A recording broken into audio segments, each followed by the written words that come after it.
What's up guys, and welcome back to another episode of Club and Country. It's episode number 11 and we're starting today's episode by changing the position of Rocco Wright. So of course we signed on a free transfer.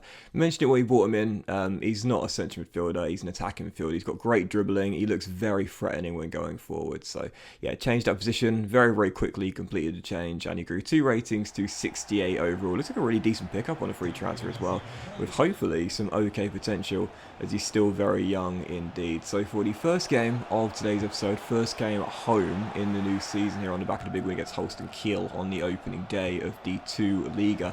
Heading into this game against one of my former career mode teams, obviously in my FIFA 17 RTG career mode, we used St. Pauli. It was a great series, that one, really fun. I didn't see David Villa or Iker Casillas in the lineup for St. Pauli in this game, but regardless, we got to a poor start. St. Pauli really put us under pressure in the first minute. I just couldn't get out of my half in the first half, really, and they did take the lead and deserved lead as well right before the break. And heading into the closing stage, you're still down by a goal. Look at that in the top left. You might have just seen it before the scoreline disappeared. It was the 4th minute of added time. I think it was 4 minutes and 18 seconds into stoppage time when we scored our leveller, and there was only supposed to be 1 additional minute of added time in that game as well. So really bailed out there. Referee swallowing his whistle clearly in the final few stages. And real briefly on this as well, as you'll see here, we tried to loan out Sasha Hubner, but this loan deal fell through, and more on this in just a moment's time. But real briefly on this, the late goals in this year's FIFA, I talked about them before. I've mentioned them on Twitter a few times as well. If you don't follow me on Twitter, it's at @DocLanders. Definitely recommend it. Yeah, I've mentioned it before. Late goals in this year's FIFA, like both online and offline, regardless of the game mode you're playing, they're just really common. And I feel like EA have done it on purpose, really, because it might be to showcase those new animations on the next gen console so you can see them on a more frequent basis. It might be because it makes the game more competitive. You need to switch on or stay switched on for the entirety of the game from the first whistle to the last. It might be to make the games feel more exciting and add more drama to them. I don't really know, but it does seem like this is the year where late goals are just almost unavoidable at times. I mean, that was 4 minutes of stoppage time there, and of course when you play 4-minute halves like I do, it means that 1 minute, 1 in-game minute is like 10 seconds or around that long. So obviously that 1 minute is going to run out really quickly, and I think that's one of the reasons why as well. Many people have noticed it this year. Additional minutes in stoppage time, they always overrun. It's very rare the referee will blow for full time or half time after the additional minute. Now, as we know, of course, the common phrase is it's a minimum of 1 minute or a minimum of 2 minutes of added time. So of course there can be more time added to that due to things like stoppages or attacking momentum. But yeah, 3 extra minutes when the ball had not even gone dead was a bit ridiculous, really. But it's one of those things where you just have to think to yourself, have EA kind of like let that happen? Have EA just like let me get the extra chance there at a higher possibility of another goal to, again, either try and make the games feel more dramatic, showcase the late goal celebrations? I don't know, but it's not just me that's pointed out this year. Many of you guys have experienced the same. For some reason, in this year's FIFA, late goals are just absolutely crazy. Like, they're just so common, it's ludicrous. Anyway, still for the second game of today's episode on the back of the U-Score monthly report as we've entered the month of August. I really don't know what player in our academy right now excites me the most. There are a couple, I must admit, that do look really decent, but I'm still waiting for the next Albert Simon, But taking on Heidenheim for his second game since it's regardless. Now, this is going to be an interesting one here at Dresden on the back of the draw against St. Pauli. This is our first DFB Pokal game of this series. Hadn't had one last season. There's only the top 2 teams in Germany going to this competition here. Had to come from behind to get the win. A double from Ransford Yeboah in the space of 5 minutes, saw the game get turned on its head. So that was our first DFB Pokal game ever.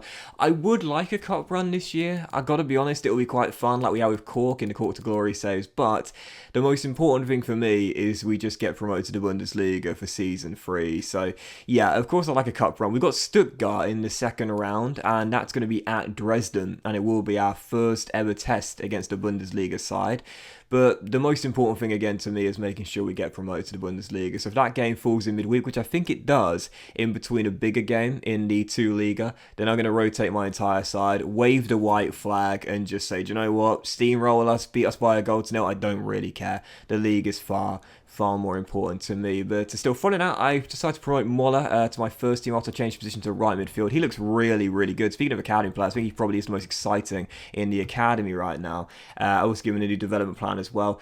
I really do feel as though our wingers in this team, again, we're playing a 3-at-the-back system. I need to have more defensive stability in the right mid and the left mid role, because at the moment I'm using obviously Gutau on the right and also Diawusi on the left-hand side, and they're not really defence-minded players. So someone like Moller, with the stats he's got, if we train the defensive stats up too, maybe, just maybe, he could be a really good player for the future. When he hits 60 overall, we'll check his potential as well. And also, once again, I tried to loan out, I think it was Milan Weiss this time, but the loan deals just weren't going through. And again, I'll discuss them more in just a moment's time, I promise, but it's a common theme at the moment, struggling to loan players out. I've had that problem throughout FIFA for quite a while now, and this year is no different, but again, I'll discuss it in more detail in a moment. But Bielefeld was our third game of today's episode, second away game of the season in the league on the back of the win against Holstein Kiel, aiming to make it 2 wins in 3 to start the season off and back-to-back wins on the road in the league. Sasha Hubner made a couple of great saves in the first half. He then took the lead for you-know-who, but in the second half, well, I've talked about late goals being really common in this year's FIFA. There's also something else that's really common, and I know you guys have pointed out as well. Comebacks in this year's FIFA are ludicrous, man. It happen all the time, like especially in a lower tier. You just can't seem to avoid them. So we lost the game, our first defeat of the season, on the back of a comeback victory for Bielefeld. There got a taste of our own medicines. Of course, last year we were kind of the comeback kids ourselves, so bit of a shame. And also, this is what I was talking about with the loans as well. I decided after I got 2 loan deals here for Milan Weiss of BSC Young Boys and also Cadiz of Spain as well. I decided to delegate the loans instead of doing them myself. And it's really interesting because you would have noticed after the first few loans fell through when I was negotiating myself, I was doing the exact same negotiation, which was loan without option to buy. Yet every single time the AI manager would walk out of the room. So clearly what you need to do is delegate the loans, and then you've got a much higher chance of the manager, the AI manager, accepting that delegation. Then you can negotiate the wage split, and then the loan deal will go through. It's really frustrating you have to do it like that. I don't really know why that bug still exists, because like why does only the delegation work? You know, I did the exact same negotiation as my assistant manager, yet for some reason it only worked when I delegated it. I didn't really understand why that's the case, but again, it is a common problem in this year's FIFA. So if you're like me and you do struggle to loan out your young players, best thing to do is to delegate the initial offer to what you want. So if you want to loan out the player for a year or a short term or a 2-year, delegate the initial loan bid you receive to your assistant manager. And then once the AI manager or the AI club accept that, they should accept that, then you negotiate the wage split. It's always 60-40, that never changes. Just accept that, and yeah, the loan deal will eventually go through. So it's very frustrating. You got to do it like that. It's again a bit of a bug. It's kind of annoying. Some people won't realize that. Some people won't figure it out. I only figured it out because of you guys in my QPR save in the comments, letting me know that's why I was struggling to loan out the players. But yeah, a little tip from you guys to me, back to you guys that might not know this. If you're struggling to loan out your players, delegate the initial offer and then negotiate the wage split at the second time you get an email. So yeah, 4th game of today's episode on the back of those 2 loan deals getting accepted there. Nuremberg here in Dresden, and after a little bit of a difficult start to this season, we lost this game once again with a turnaround victory for the visitors. Took the lead through Ransford Jebel, but then fell behind in the first half. Couldn't create any chance in the second half whatsoever and lost the game by 2 goals to 1. So back-to-back defeats against Bielefeld away, and in our first home loss against Nuremberg there as well. Tough start, and no wins in our last 3 in the 2 Liga as well. As you see, Milan Weiss's loan deal does go through. They chose BSC Young Boys, so he'll be out there for 2 months in Switzerland. We'll keep an eye on him. I didn't know who to loan out really, Sasha or Milan, but then I thought Sasha was our, our second choice goalkeeper last year. This year, I'm going to make him our first choice goalkeeper, as whilst his potential range has decreased for exciting prospects who's showing great potential, he still does look as though he had more potential than Kevin Broll, who is our official number 1. And I like Kevin, to be honest, between the 6. I've got more confidence in him, but we're prioritising the future at Dresden, so I will give Sasha the game time. But yeah, Milan's gone out on loan. We'll keep an eye on him there in Switzerland, and also before our final game against Darmstadt in today's episode as well. This was really interesting. Ransford Jebel coming to me and saying that the dressing room doesn't feel united, we're not motivated to win anything this season. I was like, you get this basically every single season when you're doing a FIFA CM in this year's FIFA, and it's like, it's kind of frustrating because it's a bit obvious, like you get it every single season. It doesn't seem like anything you say really makes much of a difference to the club morale either.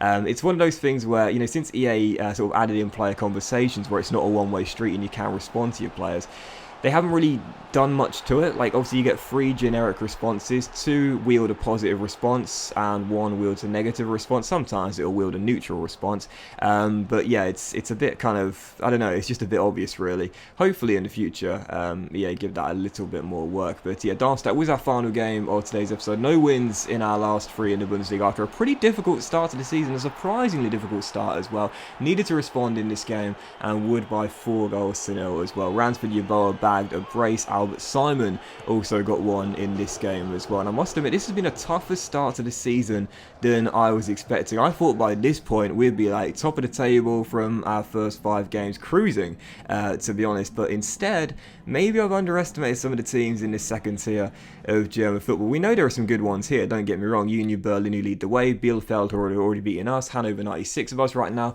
7th place, just 2 wins in our first 5 games. 6 goals conceded in the first 5. But the one thing that doesn't surprise me, despite the surprisingly difficult start, is we've already got 12 goals on the board. Whether we go up with a title automatically into the playoffs or miss out on the top 3 altogether, I know one thing's for sure, we will be the top scorers this season. But that was this episode of Club and Country, guys. Big thank you. Fortunate if you have enjoyed it, and if you have, then please do drop a like. Much love to you all. Have a fantastic day, and I'll see you for the next episode of C&C, featuring Transfer Deadline Day and our U Scout getting sent out very soon.